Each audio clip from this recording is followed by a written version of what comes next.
I was wanting to have some kind of an epic introduction tonight for the podcast. Welcome, by the way, to another episode of Addiction and Codependency and Toxic Relationship. That's just too much to say. Breakthrough.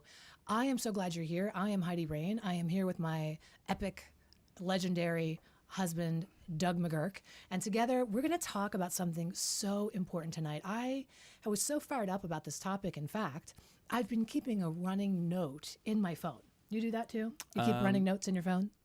Yeah, I do actually. I have several. Yeah, so I forget about them usually. Yeah. But this one kept coming back up, especially when I would be in session with people that were really confused about, are they in the right place or not? You know that I deal with people who are in dysfunctional relationships like addiction and codependency, right? But sometimes calling it addiction is a stretch for people when they don't quite know where their partner or spouse fits in. Are they actually an alcoholic? I mean, if you ask them, you know what they're going to say.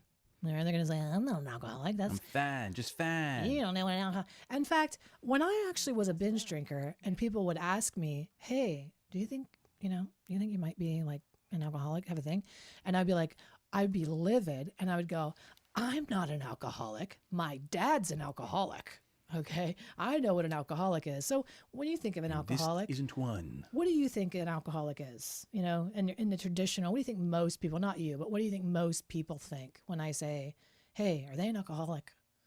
I would think the wake up at 8 a.m. first thing, crack a beer, have a drink, and basically drinking all day. Do you picture somebody on the couch with their hands down their pants and like some kind of wife beater get up I didn't with until like now. greasy hair? Yeah, picture it. Okay. Beer nuts on the belly. Picture it. He's right. got one hand in the can of beer nuts, another hand with a cigarette that's about to go out and an ash on a dirty couch, and beer stains, maybe some SpaghettiOs on the side of the shirt, a little SpaghettiO action. Yeah. And we go, well, that's an alcoholic. It's certainly not going to be the guy in a suit that's going into the city every day, making a living of $350,000 a year to $500,000 a year, and a corporate person and firing on all cylinders. No, that's not an alcoholic. So I'm here to help today. And this is, I feel like, such an important topic because if you can't spot it, how do you know you got it? You know what I mean? Like, how do you know what help you're supposed to seek if you don't know if you qualify for that help or not? So I'm going to talk to you today about the different types of alcoholics, and I'm actually going to out myself as well of what type I was. Maybe you guys can guess. Let's play a little game, huh? Guess what kind of alcoholic I was. All right. So are you ready? I think so. By the way, we are now officially, look at us. I mean, look at this, right? I got podcast earbuds because I was listening you got back. The windscreen. I got the windscreen, baby. I got the blue light. I was listening to my episodes and I was always filming this for YouTube. So I was much more concerned about, how does this look? And is the lighting good? And frankly, I hate that. I'd rather just show up here and you're putting this, I'm too loud. Yep. Well, Thank you. See, he's a producer. It's fine. Perfect. I like to pop. That's my superpower. That's true. So I was like, but the sound is what's most important because most of the people that listen to this are listening through the podcast now. So I want to make sure that I'm really making sure when you're washing those dishes or you're out for a little walk around the lake and you got your pods in, that you're feeling good. Well, and generally speaking, note to self, not to go off topic. Oh, great, Doug. Video is more forgiving than audio. So make sure the audio sounds great for that very reason. And then, of course, video is... Yes. So we will be doing an epic introduction. I think we will include music. I mean, we might even just surprise you with some music today as we produce this show and get more and more into it. So, okay. Types of alcoholics is what we're going to talk about. The first type of an alcoholic is maybe one you're familiar with. I hear it a lot in sessions. And this is the shameful, apologetic alcoholic. Now, here's how it goes down. By the way, this isn't to be funny. These are facts. All right. This isn't a comedy routine. All right. It might happen to be a little funny here and there, but life is kind of tragedy is kind of funny sometimes. Right. But this isn't meant to be funny or make fun of people. This is real life. No, but anytime humor does come in, it's also to, make it palatable. Yeah, Palatable. yeah. Yes, exactly. So I want to tell you that I'm not trying to do this to be funny, like, oh my God, you're this kind of alcoholic. It's so hilarious. It's not funny. Is it funny? I don't think it's funny. I think it's hurtful, but let's go on. Okay. So just know I'm not trying to make fun of anybody. And by the way, well, I can go off on a tangent here. The people that I serve are in the relationships with the addicts and alcoholics. If you're an addict or alcoholic and you're listening to this, you're so far into recovery and seeking to like rectify your relationships that you're not going to be offended. You're going to be like, yep, that's the one I was. Well, and actually, I was with a friend today, and he was sharing that he went to an Al-Anon meeting once, and it was right next to the AA meeting, and he was like, I go in the Al-Anon meeting and everyone's just so dark and sad and like they like it is dark and sad. No, I know, no, but Honey, he said it's on the other room though, they would be sharing their horror stories and they'd be yucking it up. Oh and shit! So can you? Wow. Yeah. Let's just. That was freaking brilliant. Legendary, Doug. Yeah, that's what he does. That's what I'm saying. So listen, let's not skate past this. 2 meetings side by side, firsthand account. One meeting is an alcoholic meeting. They're in there talking about their war stories and like laughing at each other and feeling like, oh God, thank God that's over. And the spouses are in the Al-Anon meeting in the next room, maybe not the same spouse.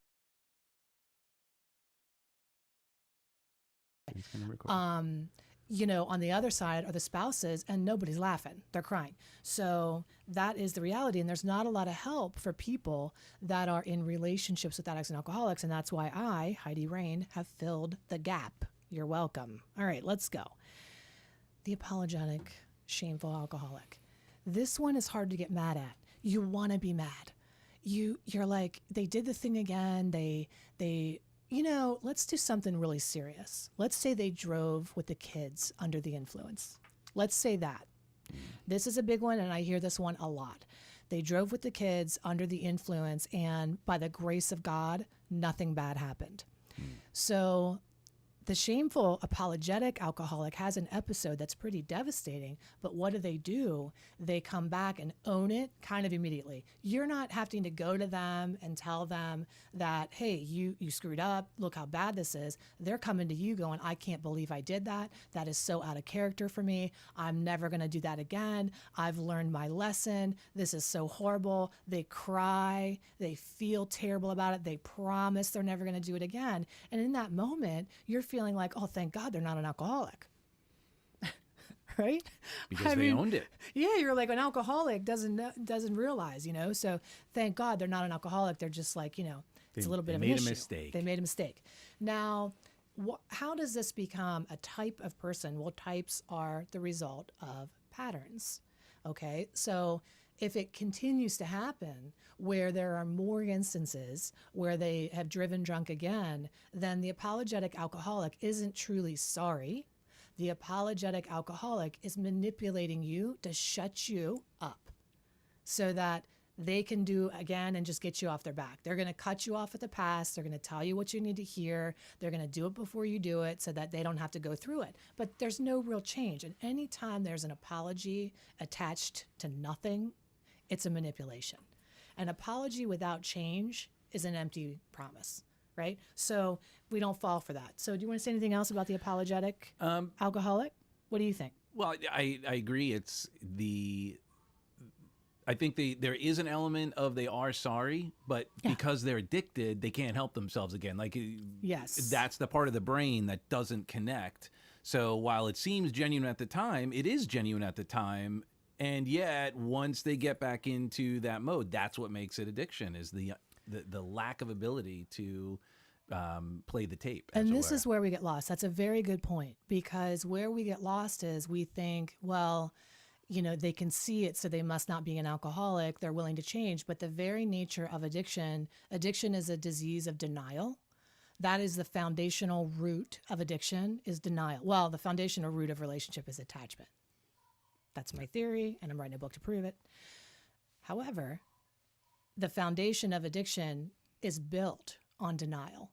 There is no truth. We talk about this a lot on this channel, on this podcast, about how you can't go searching for the truth in the land of lies, and you're looking to an alcoholic to tell you the truth about what's going on. It's like you're looking inside of a stone for a rain cloud. I mean, this is like ridiculous. Okay. I don't know why that analogy came out. That was a weird one. But it's not possible, so I guess it works. Okay. Okay. Yes. Yes. Lindsay, thank you so much. This is important to realize. Yes, for sure. And I hope by the end of the night tonight, we have so many more just epiphanies and, we can all see, oh my God, this is actually real. This is what I'm dealing with. This one is really tough. This is so freaking tough for so many people. And there's so much I want to say about it. And I don't want to forget anything. I'm going to make myself a note. I'm so fired up. I'm afraid I'm going to forget something. Maybe that's my perimenopause talking. It might be. What do you think? Maybe. Okay. This is the Jekyll and Hyde alcoholic. This is so hard because they literally are two different people. So maybe for an extended period of time, they're two different people. Maybe within one day, they're two different people. But it looks like this: heaven and hell. When it's good, it's good. Things are so great. And when it is bad, it is a shit show in the depths of hell. Okay. So Jekyll and Hyde is, let's use Richard. Richard is like so nice and such an amazing guy. And he's so loving and he's a great father. And he comes home and he does, he looks out for the kids and he helps you and he's eating dinner with you guys and it's amazing. And you guys have this wonderful thing going. And then, you can talk to Richard. Richard's, how's your day, honey? It looks a little stereotypical because it's so good, right? You're like, wow. And then all of a sudden around 5 o'clock, you get Dick, and not in a good way. Okay. All right. I don't get it. That's what I love about you. Okay. Your innocence. So yeah, you get the Dick and it ain't pretty. It's not a good thing. You don't want that. And all of a sudden it's like, where'd that anger come from? Where'd that come from? Wow, that's weird. Where did all that criticism emerge from? Hey, why are they?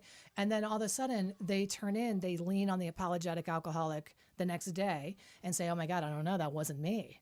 Oh my God, I did that. Maybe you have even gone as far as to videotape it. Okay. Because you know what happens when you're in this kind of relationship with a Jekyll and Hyde? You go, am I nuts? Am I crazy? So you start to take little notes in your phone like I take, and you start to, not on you, but on what I'm going to talk about. I do have a whole file on you, Doug. You need more than a notepad? Oh, baby, I need a whole iPad full. Okay, no. So I'm just kidding, baby, you know. So basically what happens with this person is when they wake up, they say, that's not me. And you want to believe that so badly because you're like, yeah, you're Richard. You're Richard. And you do this thing called splitting. And they're themselves when they're Richard, and they're not themselves when they're Dick. And the unfortunate thing is a Dick is a Richard and a Richard is a Dick. All right. That's what we need to know. However, the most addictive type of relationships on the planet are based upon a concept called intermittent reward. Douglas, who else does intermittent reward? Who else does intermittent reward? What things in life? Can you think of something that does? Well, sometimes you win, sometimes you lose. You go to Vegas, you might see some opportunities. Boom. Okay. Vegas knows this better than anybody else because it's all a slot machine and it hooks you in because sometimes the lights are going da da da da da. Ooh, I'm feeling lucky today. Everything lines up and it's like you could pull that lever 500 times and one time you win and you're like the Holy Grail. That was worth it. That was worth it. Is you think, well, the Richard's worth the Dick. I'm not sure about that. Okay. Sometimes if you had a better relationship, the Dick might be worth the Richard, but not in this case. Okay. Not in this case. Guys, in case you don't know, I'm not afraid to take a stand. Everybody, come take my hand. I'm not afraid to say things that make my upper lip sweat. So here's the thing. All right. The Jekyll and Hyde keeps you stuck because you continually hold out hope that they're going to change into this other person. So it's like one step forward, 2 steps back. That's right. And it also clouds your judgment as far as what's really going on here. Mm-hmm. They are, in fact, an alcoholic. A normal person that drinks like a regular social drinker does not turn in to somebody else. under the influence. That is somebody who's really progressed along in their relationship with alcohol, their toxic relationship with alcohol, and it's late in the game for them. It's not like, oh, it's a pattern at this point, and that's what addiction is, right? It's an attachment to a way of doing things. Was that the notes of everything? You took a note. I know you were going to. Oh, you got it. Yeah. Intermittent. Thank you. Look at you. Support. High five for support. Sure. Okay, I know. I know nice. what it's like to go off on tangents. Yes. All right. This one is sad because it's everything we do, by the way, we enable. Okay. When we're in a relationship with an addict or alcoholic, we don't want to. We think we're being loving, and you are such a loving person. So you're like, oh, I'm being so loving. But whenever you buy into this, okay, like the apologetic alcoholic drives drunk with the kids, and then the next day they apologize, you rationalize the alcoholism. And you say, they was out of character, that was only that one time, they're so sorry, they're mortified, it's never going to happen again. And I'm here to tell you, as sure as I know tomorrow's coming, within reason. For most of us. Yeah. Okay. Well, the sun will likely rise tomorrow. You know, the sun's going to come up is a better sure thing than I'm not going to wake up dead. Thank you. Yes. As sure as I know the sun is going to rise tomorrow, I know that will happen again. It will happen again. So what do you need to do? You need to start to think about doing some hard things. I know one of the hard things that you've been doing is probably going into Al-Anon or talking to somebody and like even admitting that this is going on. You've been doing lots of hard things, but in therapy, maybe you're going in and the hard thing you're doing is learning how to cope with the alcoholic. I love therapy and I love Al-Anon and I love all those things. But what I don't love is going somewhere where you talk to somebody who makes you feel better for the moment so you can go back in and sign up for more shit. Well, can you just let that land? Let that look. Say it again. When I say something, you gotta, because I don't like people who go. Me. I don't like people who go. Let me say that again. I mean, but let it drop, right? I mean, that was. I don't even remember what I said because I was in the moment. Oh yeah, things make you feel better. You go into therapy, you talk for an hour. You're like, oh my God, thank you so much. I feel so much better. Oh my God, somebody gets it, somebody understands. And then you go, and all that does is jazz you up and juice you up enough to go back in for round two. And you're like a boxer in the corner, and he's going, come on, Mickey. Come on, Mickey. You know, you got the stitches, and he's giving you smelling salts. It's like, come on, bitch, wake up. You know, and you go back. I mean, it's, now, did you lose your thought? No, I remember my thought. It was because, well, the thought was, that's the perfect example. Why am I sweating? Because you're getting all hot. All right. Coming in hot. Damn. Is the road to hell is paved with good intentions. That's one of the sort of reasons, the experiences behind that is that we do things thinking we're doing the right thing when it's right to feel good, but not long term. And then we're making our way down to hell. So, thank you, Doug. You're welcome. For that fan break. You're welcome. Oh, no, you're welcome. Oh, nice. Okay. This one is another way that we minimize or justify or rationalize somebody's drinking. And this is the depressed alcoholic. And depression's a real thing. You know, I have clinical depression, major depressive disorder. I've said that many times on this channel. I've been talked openly about dealing with depression. I am not minimizing. I hate when people say minimalizing. Yeah, it's not really a word. I mean, I guess it is, but it doesn't sound right. Okay. Just like irregardless isn't a word. I'm not minimizing because I know people medicate, obviously. You're going to medicate with alcohol, but you can't let that be the thing, okay? So if you have somebody who's depressed and you know they are sad, they have legitimate depression. They have legitimate anxiety. So the anxious, depressed alcoholic, okay? The neurotic alcoholic. They've got reasons in the arsenal. All right. If this was like a bow and arrow contest, they'd like have like 15 arrows, you know, to hit the target of like why they drink. It's not a mystery why they're doing it. But what happens is they say to you, well, I'm doing this because I just have this depression and I just want to feel better. So a little glass of wine makes me feel better at the end of the night. It's never a little glass of wine. It's a bottle, you know. Or, you know, when I smoke some weed and I drink a little bit, you know, I feel a little bit better. But it's never a little bit. It's always a lot of bit. It's always creating issues and problems and challenges.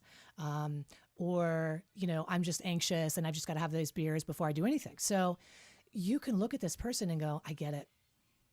I get it. You definitely are entitled. This sounds right, and then you feel bad because there's a bit of truth to it. But the reality is alcohol is a depressant. And at this point, it's very difficult to distinguish between the chicken and the egg. So, and again, alcohol is not a cure for depression and anxiety. Weed is not a cure for depression and anxiety.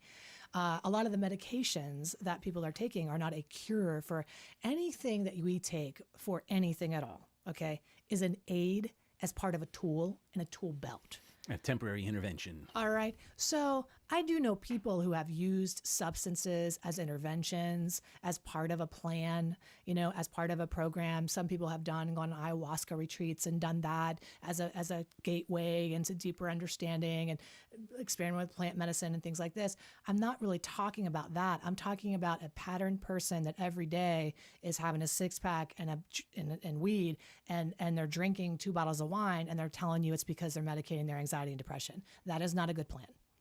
Don't co-sign that. Say, I understand your depression and anxiety is real, but this isn't a way to treat it. This is alcoholism, because it is. Okay? Oh, all right. I feel like a teacher. I feel like I'm... Lecturing? Yeah, I do. Another thing. Well, our daughter, says that, and because you started this, so I used to drive through our neighborhood, and I don't know when I turned into this person. I was probably born this way. Really, thinking back, 9 going on 40. When you grow up in an alcoholic home, you pretty much are 9 going on 40 if you're that person. And we're driving through the neighborhood and the kids are doing wheelies and they're like up on 2 wheels and these teenagers. And I'm like, crazy teens. I'm like, I hope they wreck. And then I'm like, how morbid, how disgusting that I actually, look at me, I'm nuts. I actually hope they wreck so they can learn a lesson so I don't have to watch them wreck. And how dare them make me anxious and watch their wheelie adventures. Yeah, listen. So you were saying old lady McGurk, right? Old lady McGurk's at it again in the neighborhood. So I'll tell you this story real quick before we go. It's like a little break here. Doug and I were driving to Disney with Ellie and her best friend. And we were parked at the hotel. You were parked because you were going to go in and check in. Yeah. And Ellie always comes up to the front and sits on my lap. And we were tickling and laughing and joking like we always do. We're just great. We're just nut jobs. Okay. I know. Mm-hmm. We're crazy. It's all good. Yeah. And so she's laughing so hard. And I'm in the passenger seat. And she's like on my lap. And I go, stop it. You're going to make us wreck. She goes... We're parked, Grandma. I was like, oh, shit.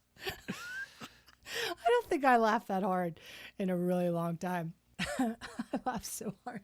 So now whenever I overreact to something, she goes, you're parked, Grandma. So, you must hear that a lot. She's not. I do. Okay. Let's go next. The weekend alcoholic.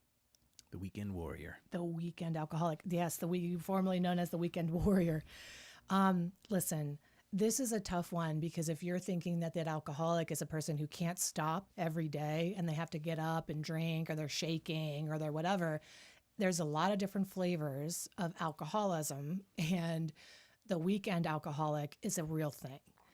And what makes it a real thing from a person who just likes to go out on a Friday night and have some cocktails with their friends? Like, let's say you go out and drink on the weekends. Are you a weekend alcoholic? Well, here's the difference. Does that person drink on the weekends and get drunk and something stupid happens? Are they checked out emotionally, mentally, physically, or financially?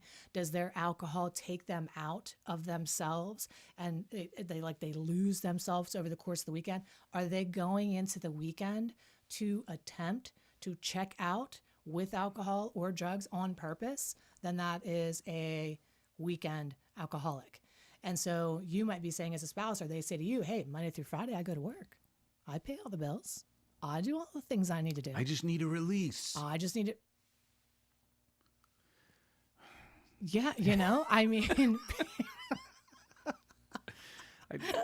I'm acting like I've heard that before. You have never said that to me. I know. In our I life. did I had to don't take a know second why. take I when have you like a made that dirty face. mind. And I was like, yeah, what did I just say? I don't know. My mind Took a is so minute. dirty. It's just a dirty place. You could tell You're how a dirty red I birdie. just got. You're a dirty birdie. What's that? That's from that movie, Dirty Bird.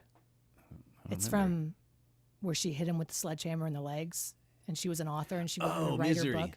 Misery. Oh my That was God. a good book. Did you read? I read that in one night. Did you? Stephen And then you're King's like, this easy looks to read in familiar. a short time. Just kidding. Yeah. So because you don't know, because they're telling you, hey, all weekend long, I'm good during the week, and back to Monday, it's normal again. So it's very hard. Even if they had to blow up an episode, they're back to normal. And yes, or sabotaging weekend plans so they can drink. Yes, this is an alcoholic. It's not somebody who just likes to party on the weekends. And as they get older and older, those seasons in between, weekends become Thursday. All right. Weekends become Fridays in the morning. Weekends become call off on a Monday. It starts to stretch out. Now, this one everybody knows, and this is the angry alcoholic. And this is the one everybody thinks drives you in for kelp. This is the one people picture like, wow, they're like breaking things. They're slamming stuff. They're like, you picture the dysfunctional family over with the turkeys and dad's pulling the knife in the turkey and flipping the table. And you're like, sorry, but that was my life. Yeah. No, but actually what brings the thought up is the idea that now the behavior is impacting them on a physical level or a deeper emotional level, as opposed to because like it's harder to come back from the anger and the breaking the stuff and like the craziness than it is like, that's exactly right. I had a oopsie. That's exactly right. So this is why everybody thinks, oh, it has to be that bad for me to actually get a course, hire a coach, hire a crisis relationship interventionist like myself, like what am I going to do? And it's really not. I'm describing all these other things because they are just as devastating. It's just as devastating to think you have one life Monday through Friday, and on the weekends you're lost and alone and drowning in sorrow of trying to make sense of your life. That's harder. That's harder than every day, like, because you're on this ride back and forth, and that's what's crazy making. So and it's that much more painful. Because it's feeling the personal attack. And we want the apology. We get addicted to the apologies. Yep. We really do. And especially if we grew up in addiction or dysfunction where we never heard anybody say we're sorry or understand they were hurting us, we can get into these relationships and then, well, at least they're sorry. That's our barometer. At least they're sorry because nobody was ever sorry before. Yeah. Well, that's better. That's better. It's a start. But it ain't enough. Yeah. Okay, there's more to do. By the way, we're going to take a little pause for our sponsor here today. We are proudly sponsored by Doug and Heidi McGurk on this episode, a podcast episode. And Doug and Heidi McGurk have so wonderfully laid out all of the tools and resources that you need in order to deal with the addict or alcoholic in your life. It is called the Addiction Family Survival Kit. Toolkit. And you can find that over at HeidiRain.com under Dealing with Addiction in the Family or Addiction in the Family.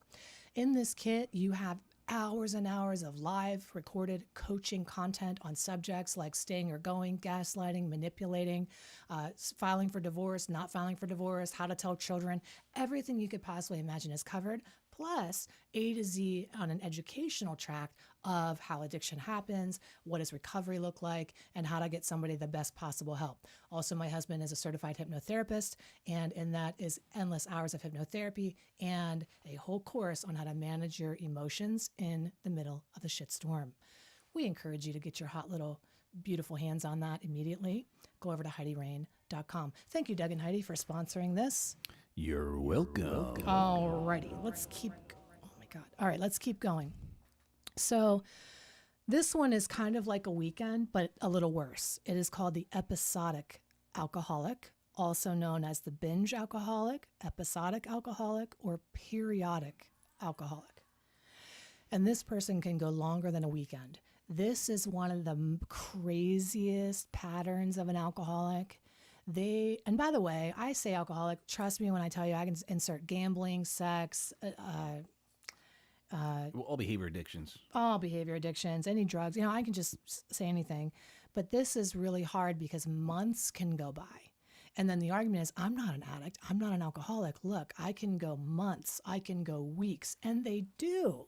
They do. They go long periods of time. And occasionally may have just a drink or two. That's the worst, isn't it? Yep. When they're at dinner and they go, oh, I just have a glass of wine. See, look at me. Like they'll even have the glass of wine, which is my candle here, my Yankee. Oh, this is yours. This is leather. I don't do leather candles, but you do. Smells like a man. Yeah. Okay. Yeah, I think the other one's tobacco. Burns like a lady, smells like a man. Okay, so I don't know what that means. Hopefully it's not like a venereal disease. Like burns like a lady. What is wrong with me tonight? I don't know. I need to get it together. Yeah. What was I saying? I lost my train of thought. Drinking the glass of wine. Look, I'm at wine with dinner. Look at this. I love that glass of wine. I love it. So nice. The body in this is really nice. Like I'm pretending like I'm a connoisseur now. It is just, wow, that was just delicious. You know what? I've had enough. Long, pregnant pause, looking at your face, making sure it's registering. And if it doesn't register, I'll say, I just want you to pay attention. I can have one. I just want you to draw your attention here. Yep. I, in fact, can have one and be done. Thanks for playing. The Who's an Alcoholic. You lost. I wonder if someone brings that up, if they know there might be an issue. They do. If they're one and done, they'll say, last week we went to the Johnsons and I had, what did I do? Did you watch me at the Johnsons?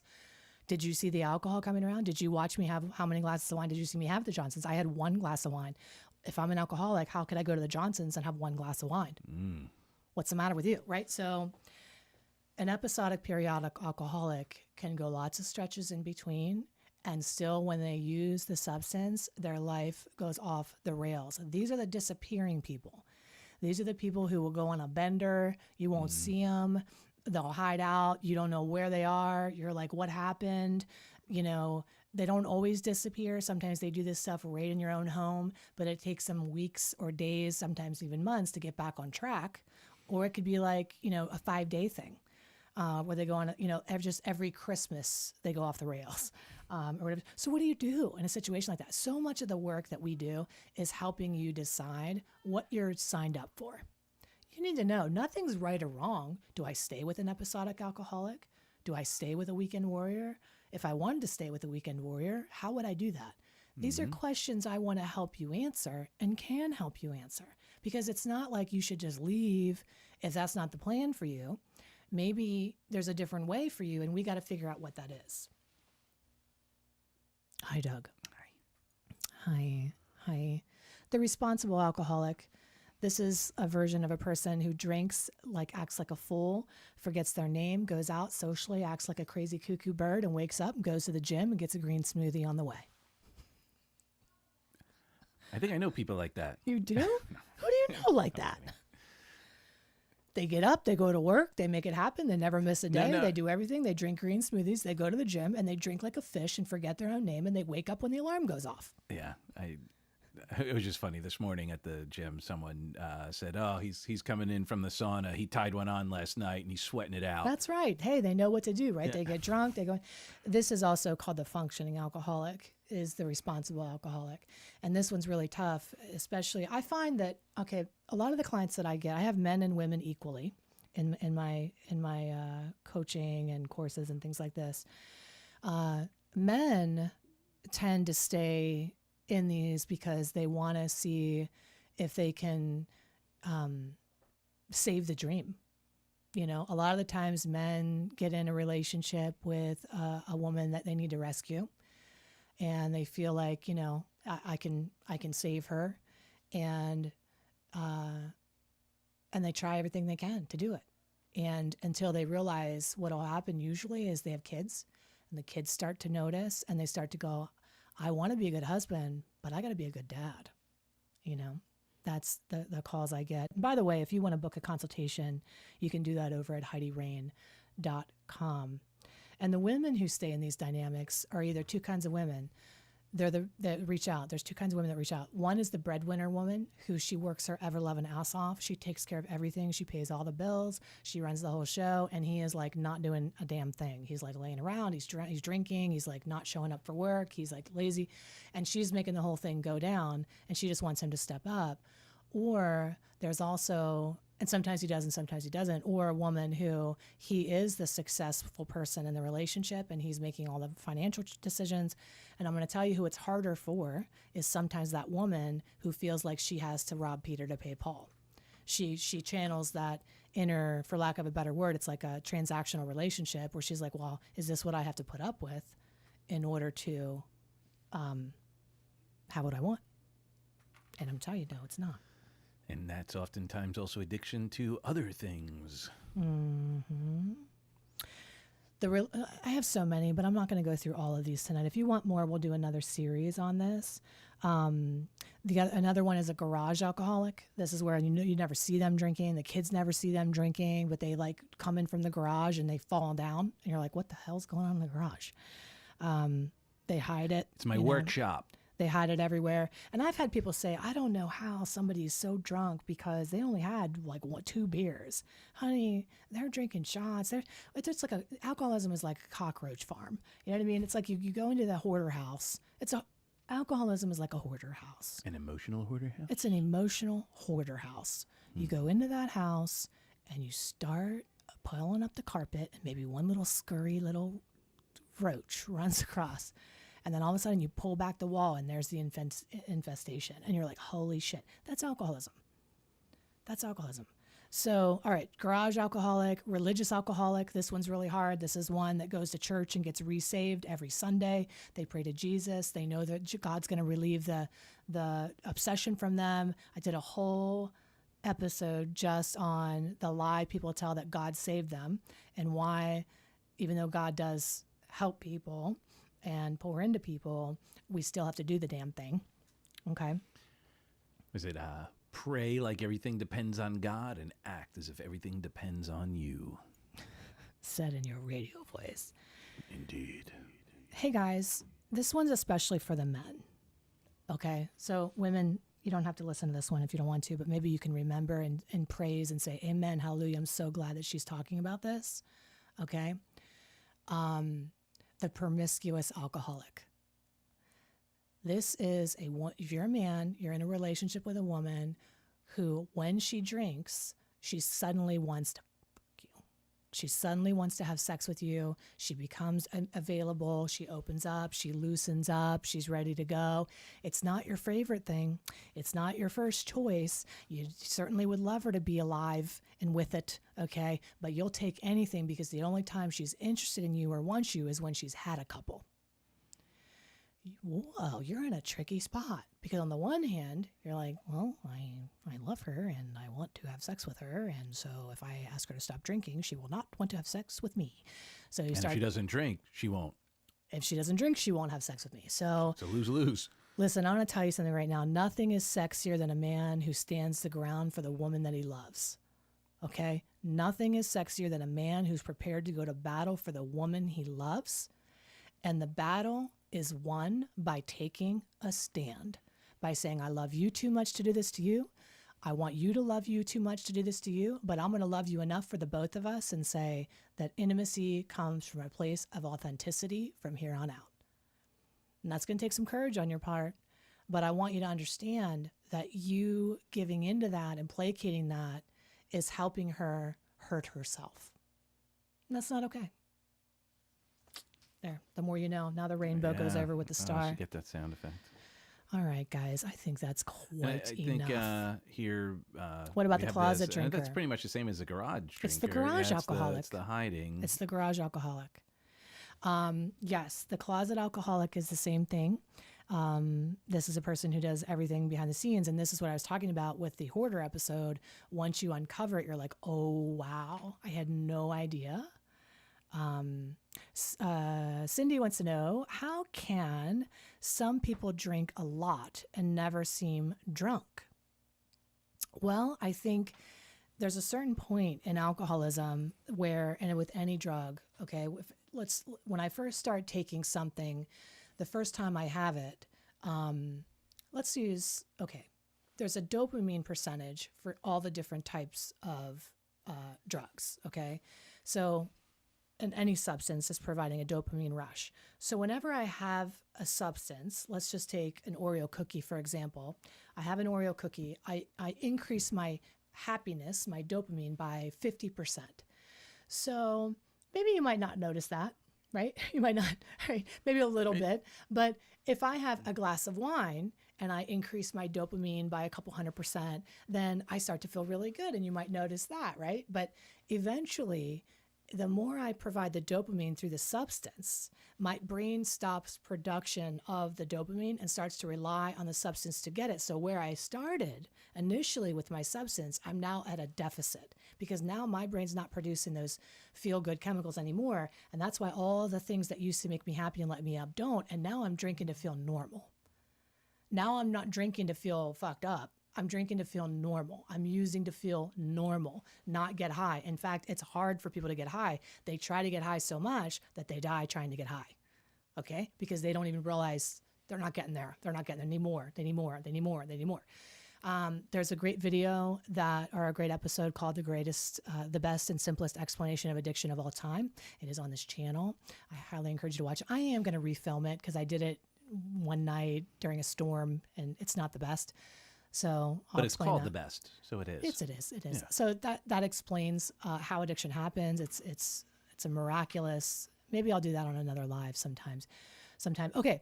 Any other questions? Let us know. Final call for questions tonight. And by the way, we are here every single Wednesday night with a different topic. The podcast of this episode will drop on Monday.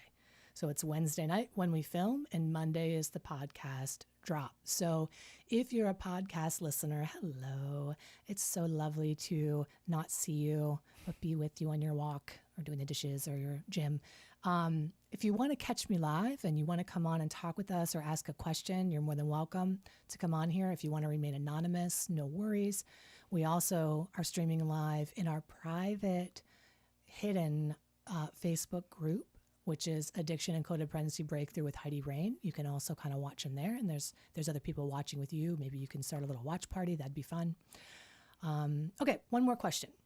If you're turned off by the alcoholic and you distance yourself, they accuse you of not caring.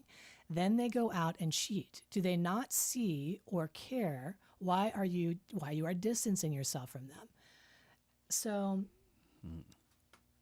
okay, this is such a complex thing. So, the nature of addiction is denial. There is no self-responsibility, self-accountability. There is no insight. There is no self-reflection. The name of addiction is blame, gaslighting, guilt tripping, and crazy town. These are the languages that it speaks in. So rightfully, you get into a relationship with an alcoholic and they hurt you. So what do you start to do? Like any normal person, you start to build up your walls because you're like, I got to protect myself here. And then what happens is when you get the walls going, you start to feel like, okay, then they blame you for their behavior. They blame their behavior on your walls. Well, if you weren't so hard, if you weren't like Alcatraz, if you give it up every now and again, if you didn't act that way, if you act like you love me, I wouldn't be in this situation. You've got to remember that crazy's crazy. And if it sounds crazy, it probably is. So you could just do a simple check to see if that's true or not in your own mind before you start believing the hype. And you go, how long have they been drinking? How long have I had walls? Have I ever not had walls and had sex with them and they drank the next day? Have I ever had a great night of sex with them? Like, there's nothing you're doing. And they don't realize it because they can't. Because addiction is narcissistic. Addiction and narcissism are the same game. So how can a narcissist hurt your feelings? They lack empathy and insight. How can an alcoholic who's actively active alcoholic hurt your feelings? They lack empathy and insight. And when they cheat on you, they have absolutely no regret, remorse. They might when they get caught. But the truth is, addiction goes, I want what I want it now. I don't care what happens with anybody else when I get it. I'll do what I can do to get it, and I don't fucking care who I hurt, and I don't care what's in my way. Now, inside, there might be a little piece of them that's like, I don't want to be doing this, but that part is the addictive personality takes over. It's like a little devil that comes up and goes, fuck them all. And until somebody's sober, that's never going to change. Ever. And I think Makes sense. Yeah, I think Good. probably if that's a situation you are in, you might want to. That was a 30,000-foot view. You might want to book a call or Book a call. Let's get a 'cause strategy session. Let me help you. Yeah, because that's it really does start messing with every area of your life. Yeah. Because you start lowering your tolerance That's to right. like dealing with stuff, and we could allow other parts of our life start to suffer. Yep. And not realize it because it's like nickel and diming our emotional energy and our That's true. abilities to manage. It's true. She said, thank you so much, Heidi. I understand now. And I'm going to tell you something. Understanding is the first step, right? Awareness. That's why we come here and pour our heart, and that's why we have the podcast. And for those of you who want to go deeper or support the mission and support us in what we're doing, and you want more information, you can go over to HeidiRain.com. If you want to donate books, if you want to, scholarship a course for somebody, if it's not for you, or if you want to get the course yourself, everything that you do helps us help more people. And that's why we created these resources for you, is because they're important to the mission. They're important for us to be able to keep creating what we need to create and putting it out there and helping as many people as we can. So we love you. We are so glad this has been helpful for you, and we want you to take excellent care of yourself. And I'm going to go get in a hot bath. Oh, you're going to take us out with something sexy or a little closed eye meditation? How about a meditation? We could. How about a little, just assimilate the knowledge? Yeah. So if you are going to do that and you're driving, keep your eyes on the road, please. But if you're not, and you've been having some aha moments, why don't you go ahead and take a nice, big, deep cleansing breath in. Close your eyes and relax as you exhale. Allow all of the ideas, the energies that came in, just settle down and release any stress and embrace the peace. And when you came on, I wonder, did you already know this was something you were wrestling with, or did you get even more clarity what kind of situation you are in? Who can you help most right now is the question. And that would be you, isn't it? And as you take these awarenesses, these aha moments, these learnings, the brilliance of Heidi getting in your conscious and other than conscious mind right now, relax and know that you have been doing the very best you could. And the fact that you are here means that you are on the path, ready to take even more action, to take a stand for yourself, to own your worth, your value. And as you take another big, deep cleansing breath in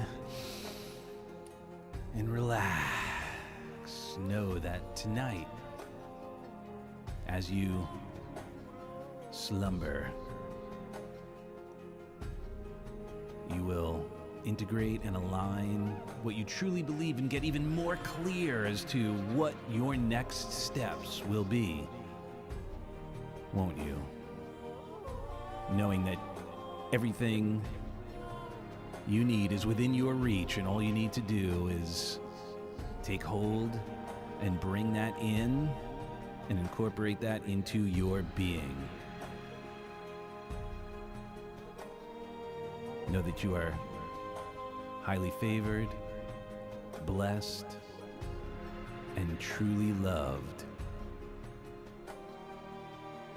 Receive that.